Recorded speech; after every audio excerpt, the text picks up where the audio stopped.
गायीला वाचवण्याच्या प्रयत्नात नाल्यात पडून गुराख्याचा दुर्दैवी मृत्यू झाल्याची हृदयद्रावक घटना आमगाव तालुक्यातील गणेश टोली बनगाव इथं नुकतीच घडली। यादवराव नेवारे वय 50 असं मृत गुराख्याचं नाव असून ते आपल्या गायींना चारण्यासाठी गावाशेजारील नाल्याजवळ गेले असताना ही दुर्घटना घडली। गायीचा जीव वाचवण्यासाठी त्यांनी नाल्यात उडी घेतली, मात्र दुर्दैवाने त्यामध्ये त्यांचा मृत्यू झाला। ही घटना घडल्यानंतर नेवारे कुटुंबावर दुःखाचा डोंगर कोसळला। यानंतर आमदार संजय पुराम यांनी या घटनेची गंभीर दखल घेतली आणि तात्काळ नैसर्गिक आपत्ती व्यवस्थापन योजनेअंतर्गत मृत गुराख्याच्या कुटुंबियांना आर्थिक मदतीसाठी पाठपुरावा केला।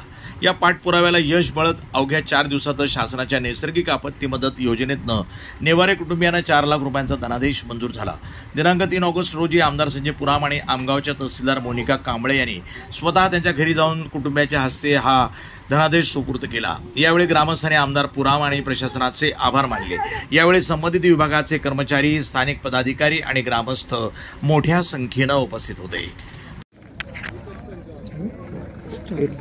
बनगाव येथील रहिवासी यादवरावजी नेवारे यांचा 30 जुलैला पाण्यामध्ये वाहून, नदीत वाहून त्यांचा मृत्यू झाला आणि म्हणून शासनातर्फे त्यांच्या परिवाराला, त्यांच्या कुटुंबाला त्यांच्या पुढील उपजीविकेसाठी शासनस्तरावरून तहसील आमगावच्या माध्यमातून आज 4 लाख रुपये त्यांना चेक देण्यात आलेला आहे आणि प्रत्यक्ष तहसीलदार, मी, आमचे सगळे अधिकारी आज त्यांच्या स्वतःच्या राहत्या घरी येऊन त्यांना चेक देण्यात आलेला आहे। खरं म्हणजे आतापर्यंत आमच्या आमगाव देवरी विधानसभामध्ये जवळपास 4 ते 5 कुटुंब असे वाहून गेलेले आहेत, ज्याच्यामध्ये वीज पडलेला असेल, घर वाहून गेलेलं असेल आणि गोठा वाहून गेलेला असेल। असे अनेकांना आपण आपल्या शासनाच्या वतीने जे जे शक्य असेल ते करण्याचा प्रयत्न आमचा सुरू आहे। प्रतिनिधी राधाकिशन चुटे, NTV न्यूज मराठी, गोंदिया।